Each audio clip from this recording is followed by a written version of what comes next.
Commander Elia's corps stepped out of the small transport and felt the soft hum of the jungle around him. The air smelled different here, heavy with moisture and something faintly sweet, like flowers that glowed under the planet's twin moons. The trees were tall and twisted, their leaves shimmering with colors he had never seen on Earth. Violia was beautiful, but it was also dangerous. Elias had learned that lesson long ago. He remembered the first time he had come to this planet many years ago when a terrible storm had trapped him and his team in the dense forest.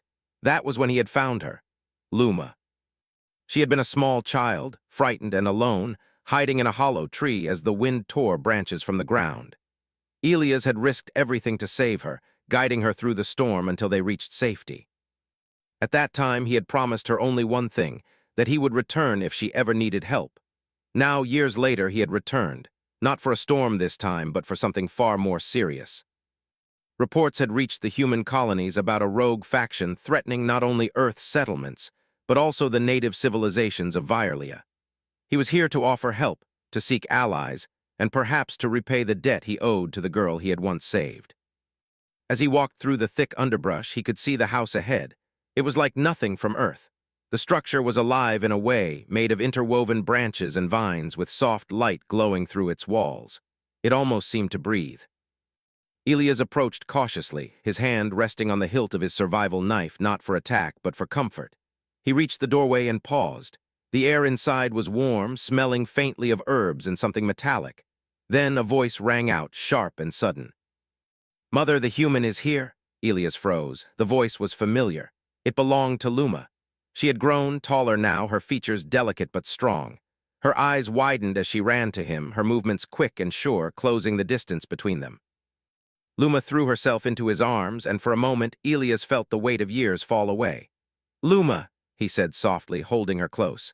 She had grown into a young Violian, but her trust in him had not changed. "You've grown strong." She pulled back just enough to look into his eyes. "I remembered you," she said, her voice full of warmth and awe. "You promised you'd return." Elias nodded. "And I always keep my promises." But not everyone in the house shared Luma's joy. Behind them, a figure appeared in the doorway, framed by the glowing walls. Vela, Luma's mother, stood tall and imposing, her skin glinting faintly like polished copper in the light. Her eyes narrowed at Elias, sharp and wary. She did not move closer. Instead, she held herself like a predator assessing a stranger. Elias took a careful step forward, raising his hands slightly in a gesture of peace. "I mean no harm," he said. "I come as a friend." Vela's gaze did not soften. Her voice was calm but carried an edge that made Elias instinctively measure every word. "A friend?" she asked. "Humans do not come here as friends." Luma stepped between them, her hands raised as if to shield him. "Mother, he saved me. He saved me when I was a child." "You cannot deny that." Vela's eyes flicked to Luma, and for a moment Elias thought he saw hesitation there. Then she looked back at him, her posture still tense.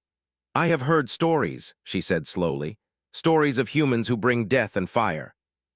"I do not know if I can trust you," Elias nodded. "I understand. Trust must be earned. Let me prove it to you. There is danger coming, and I am here to help." Vela's gaze softened slightly, but only slightly.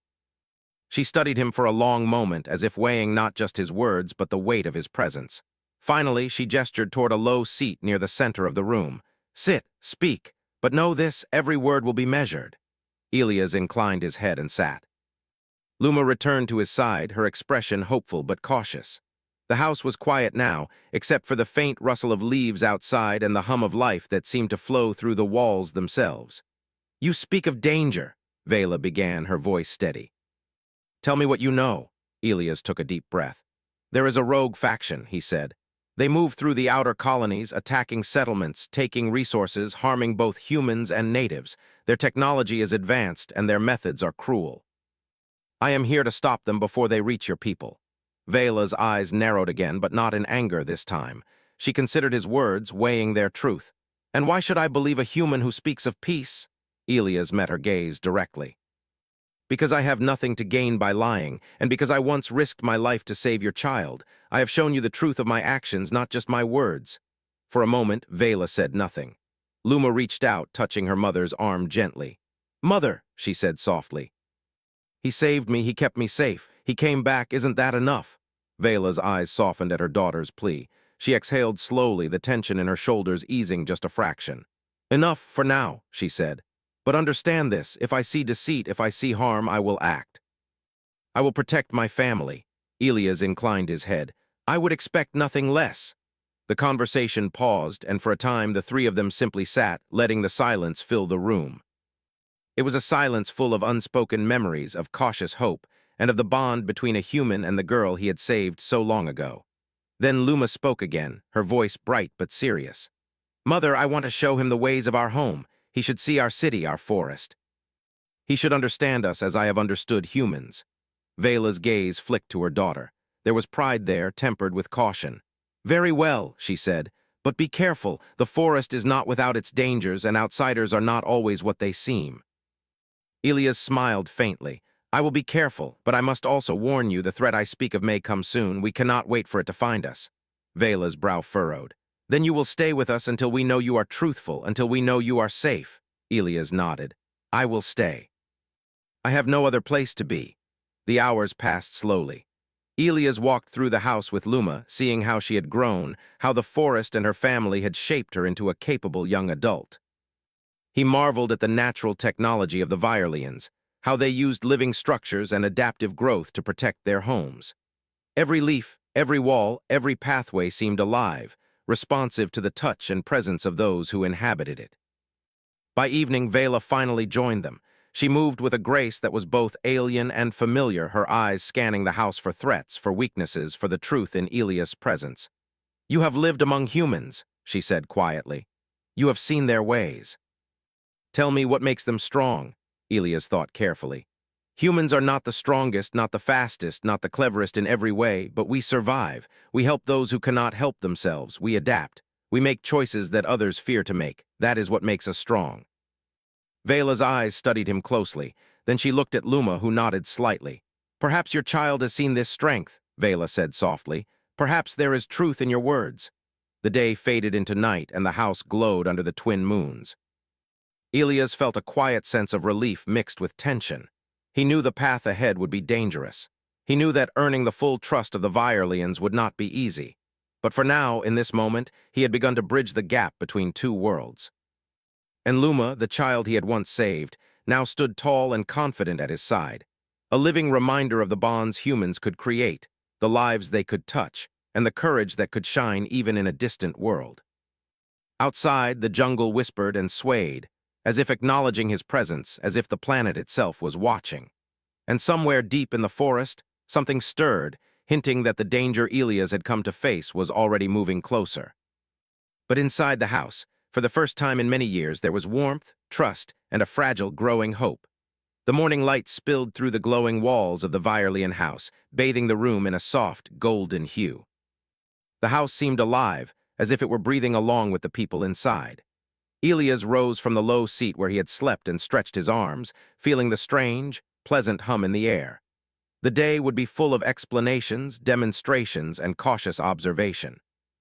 Vela had agreed in her way to let him stay, but trust was something that had to be earned step by step. Luma appeared almost immediately, her small hands holding a bowl of steaming liquid that smelled earthy and sweet. She moved gracefully, yet with an energy that reminded Elias of the child he had once rescued. "Good morning," she said softly. "I brought you something to eat. Humans do not always like the taste, but I think you will." Elias smiled and accepted the bowl. The liquid was warm and flavorful with a texture he could not identify, but it invigorated him. "Thank you, Luma. This is excellent." She grinned, pleased by his reaction, but glanced nervously toward her mother. Vela was standing near the doorway, arms crossed, watching Elias carefully.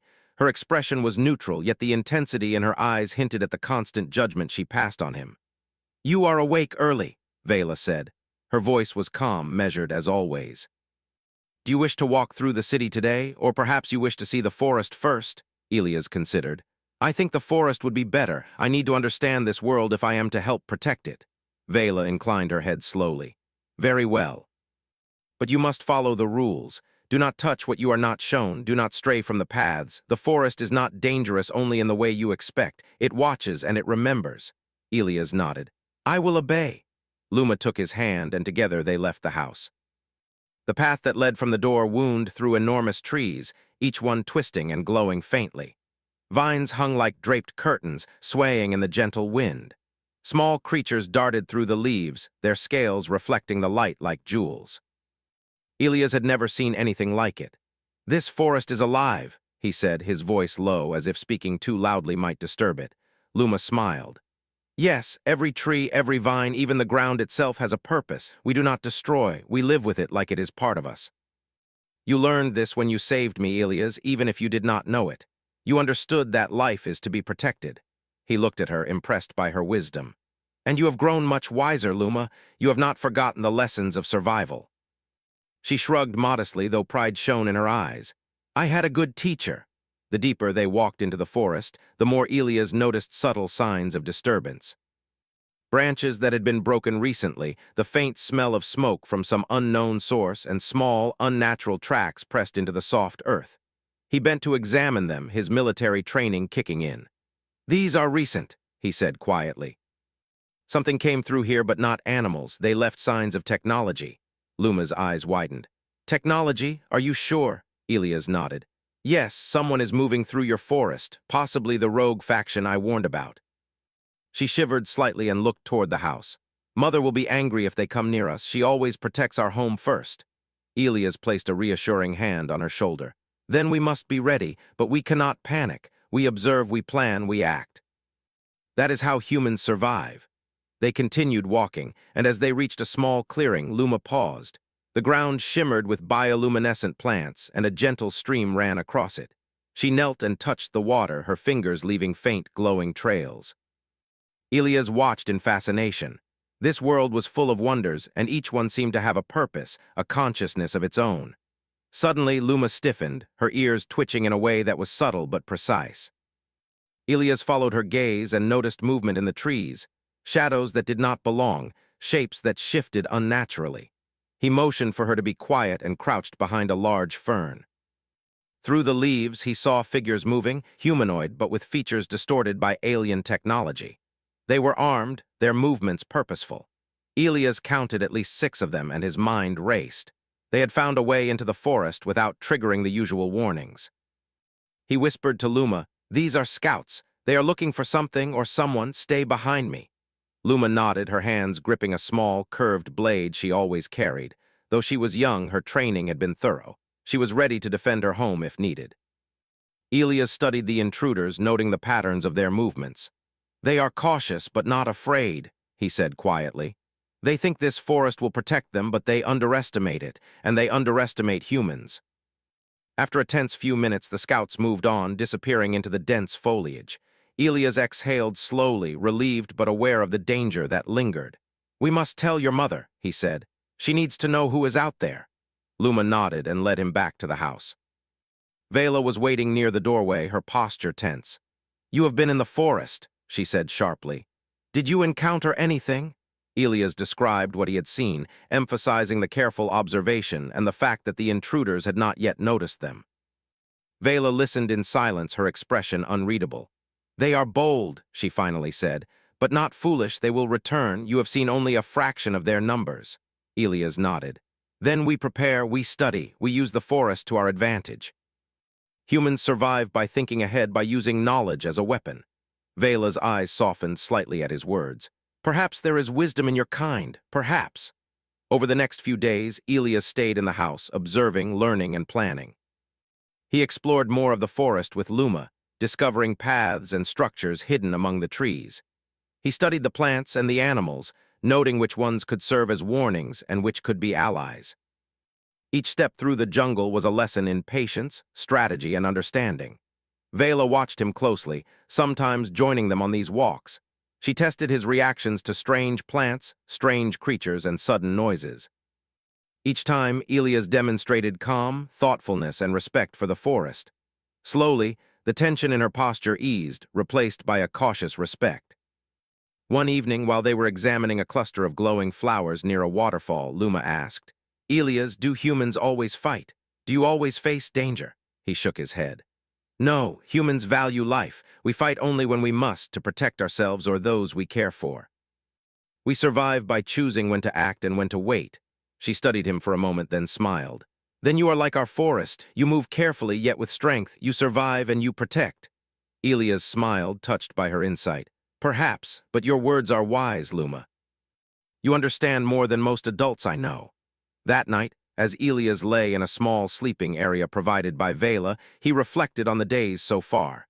The tension between him and Vela was still present, but it was shifting. She was beginning to see him not as a threat, but as an ally, a human who had proven himself by action, not just words. Then, in the quiet hours, a soft hum reached his ears, a signal he had not noticed before.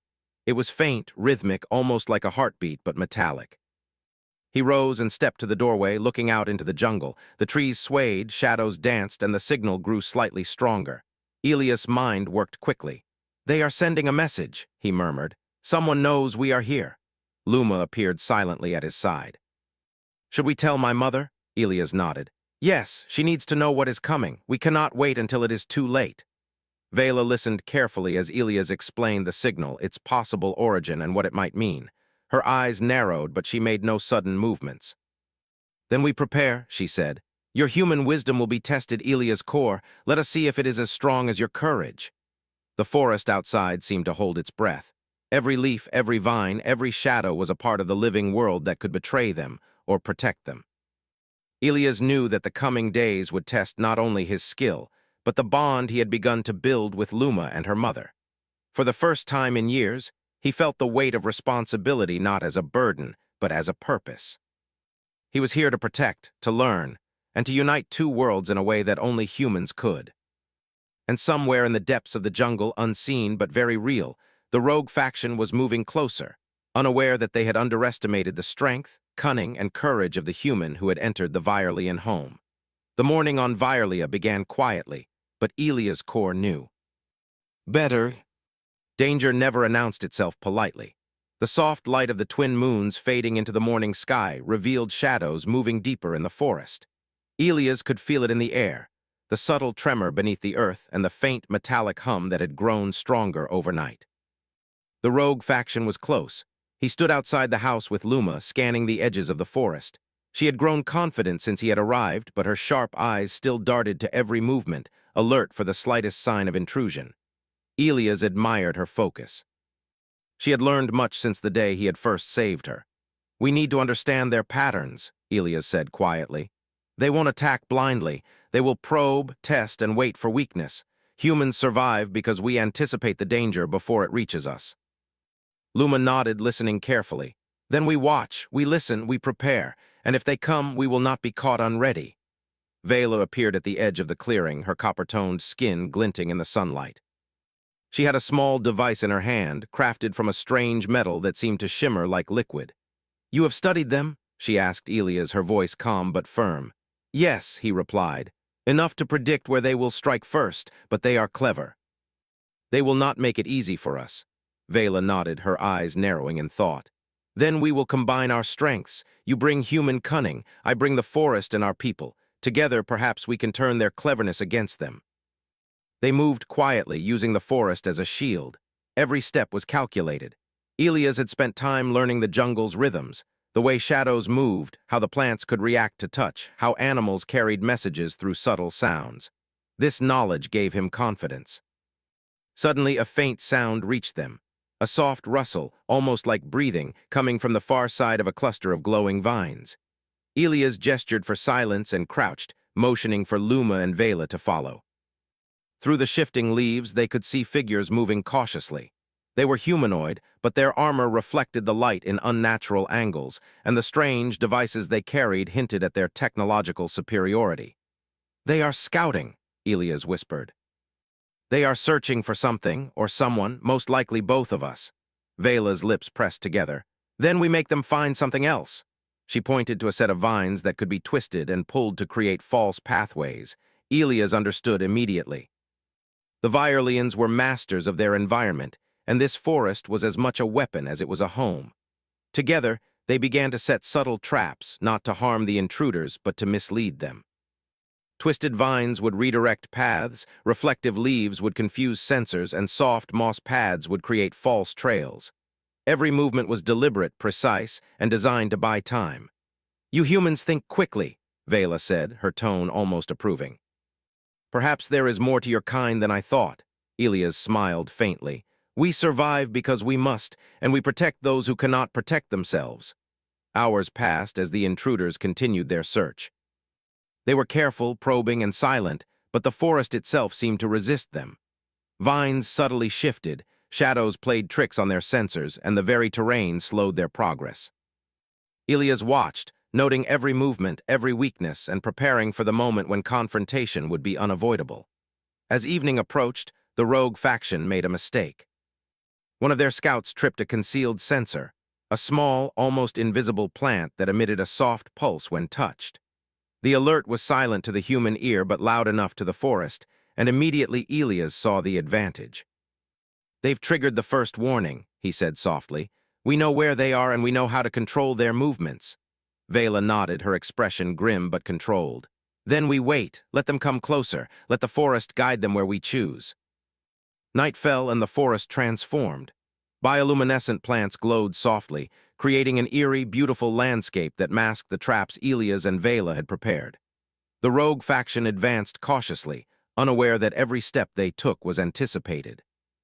Luma stayed close to Elias, her small hands steady as she watched the intruders' progress. They do not understand this world, she said quietly. They see the forest, but they do not see it as alive. They think it is just a place to cross. Elias nodded. That is their mistake.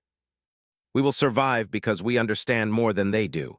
Humans are clever, but knowledge alone is not enough. You, your mother, and this forest, you are our advantage. The first confrontation came suddenly.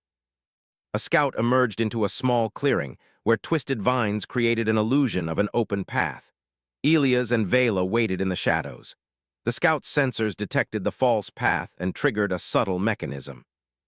The ground shifted slightly, sending a low vibration through the clearing. The scout stumbled, and before he could react, Elias and Luma moved. Elias grabbed the scout's arm, twisting it in a way that did not injure but immobilized him. Luma pressed a small device against the scout's equipment, sending a signal that rendered it useless. The remaining scouts paused, confused by the sudden disappearance of their companion. Vela emerged from the shadows, her presence commanding and terrifying. You will leave this forest, she said, her voice echoing like a low drumbeat. Or you will be trapped. This is our home and we will protect it. The scouts hesitated. Their training had not prepared them for a world that moved, lived, and fought with intelligence of its own. The forest itself seemed to whisper warnings. Finally, after a tense moment, they retreated, disappearing back into the dense trees. Elias exhaled slowly, the tension leaving his body in a wave. That was close, he said. Too close. They will return, but now they know we are ready. Vela nodded. And we are stronger than they imagined. You humans can surprise even the cleverest of invaders. Luma smiled at him, pride shining in her eyes. You helped us today, Elias. The forest and your wisdom together, it worked. Elias looked at her and then at Vela, feeling a connection that went beyond mere alliance. It was a bond forged in trust, courage, and shared survival. We work together, he said. Humans alone are strong, but humans with friends, especially ones who understand life as deeply as you do, are unstoppable. The night passed without further intrusion, but Elias knew the danger was not gone. The rogue faction would adapt, and they would return stronger. But he also knew that the Violins, with their knowledge of the land and their will to protect, combined with human ingenuity, could face anything. The next day, Elias spent time helping Vela and Luma strengthen the defenses further.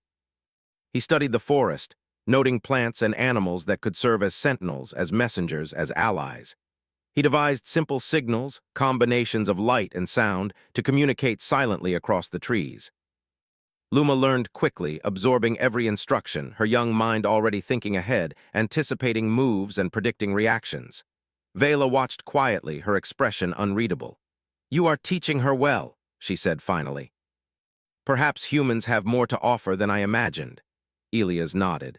It is not only humans who are capable of learning. Luma is already thinking like a protector of this forest. She will carry these lessons far into the future. The final hours of Part 3 approached as the twin moons began to rise. Elias stood at the edge of the forest, looking out into the shadows, feeling the pulse of life around him. Somewhere out there, the rogue faction was regrouping, planning their next move. But he was ready. He turned back to Luma and Vela. "They will come again," he said, "but now we know their methods, now we know how they think, and now we can be ready for them." Vela's eyes glinted in the moonlight. "And we will be ready, humans, child, and forest together, let them come." Luma smiled, her small hands gripping his arm. "We will protect our home, together." Elias felt a surge of hope. For the first time since leaving Earth, he felt that humans were not alone in the galaxy. They could build alliances, forge trust, and survive in worlds that seemed alien and dangerous.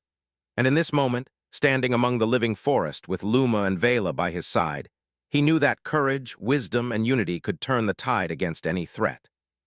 Outside, the forest whispered its secrets, watching over its guardians.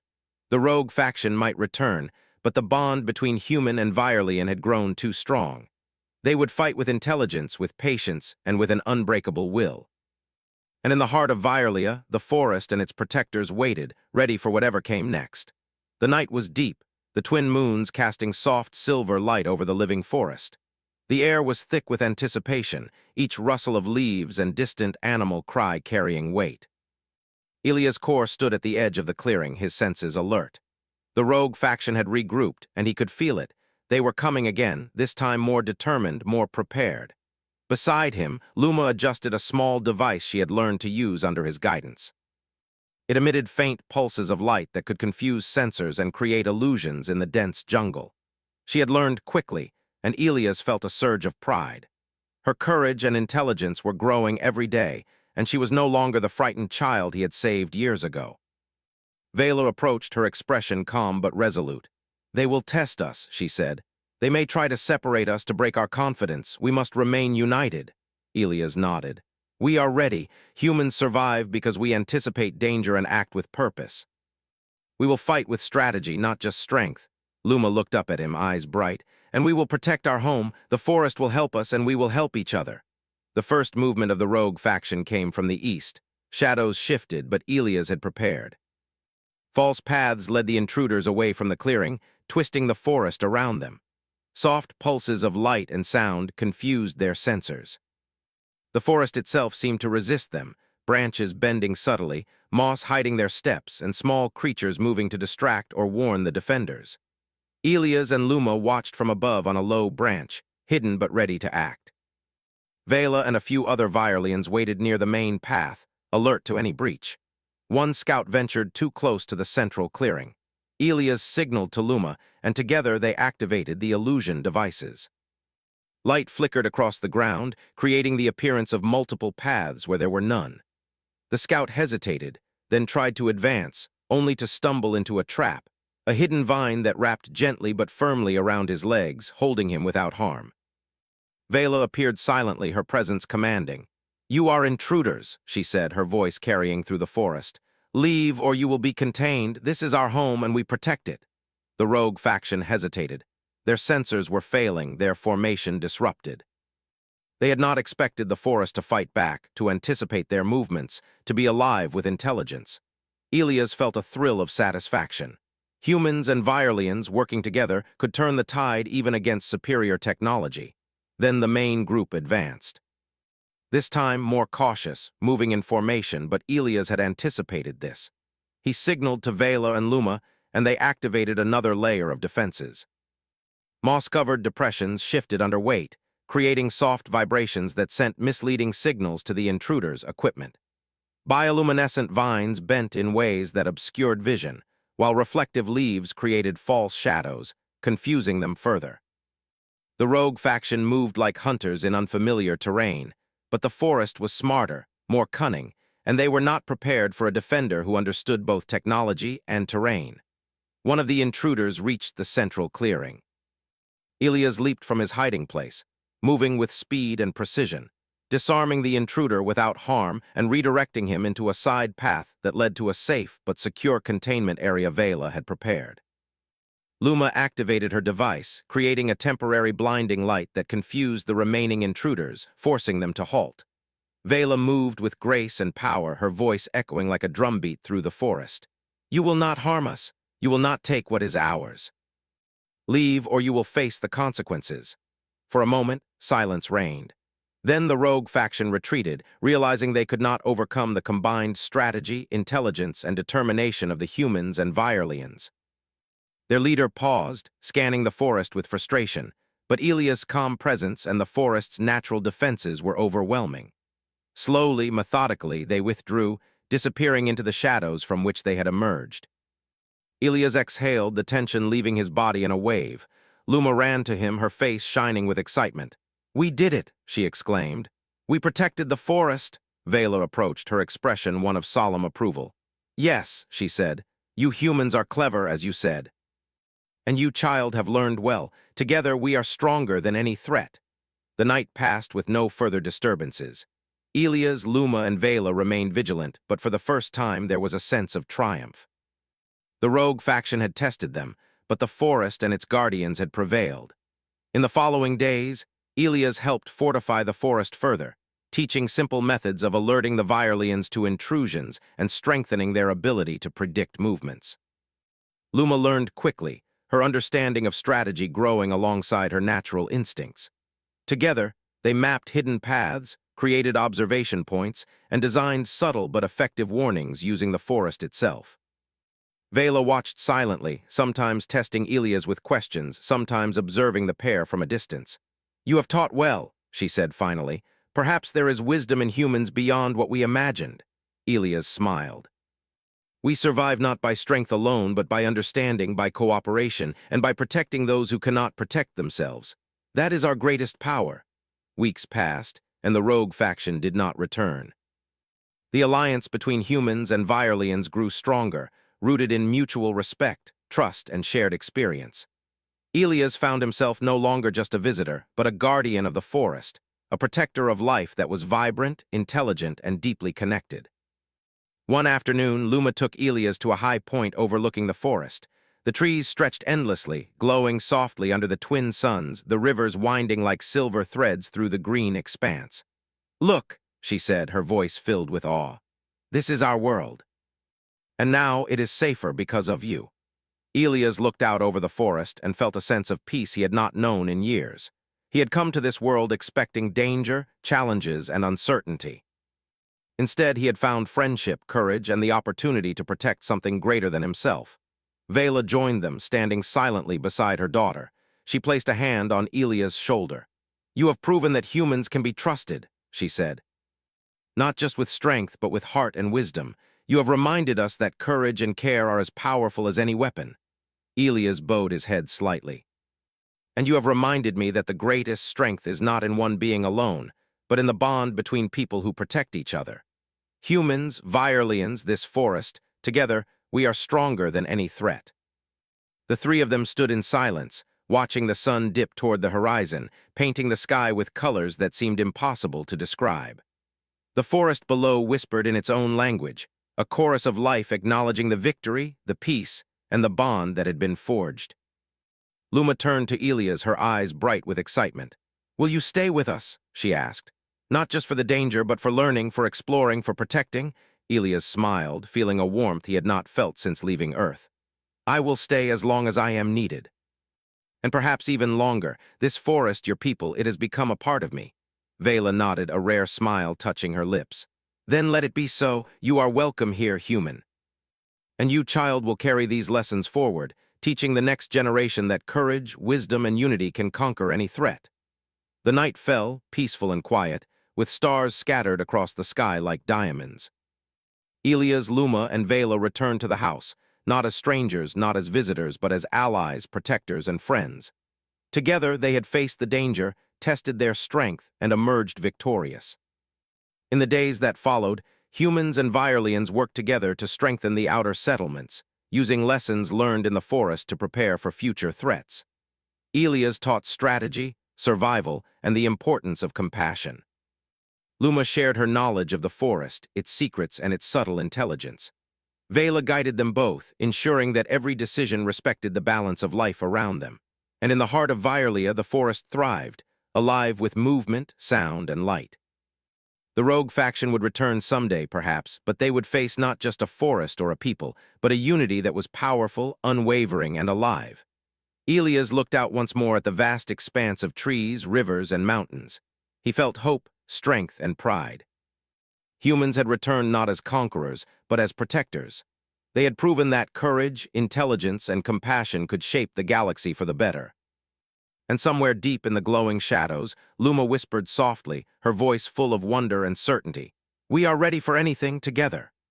Elias placed a hand on her shoulder, looking to Vela as well, and said quietly, "Yes, together we can face anything." The forest seemed to agree, rustling in the gentle wind, a living witness to the triumph of trust, courage, and unity.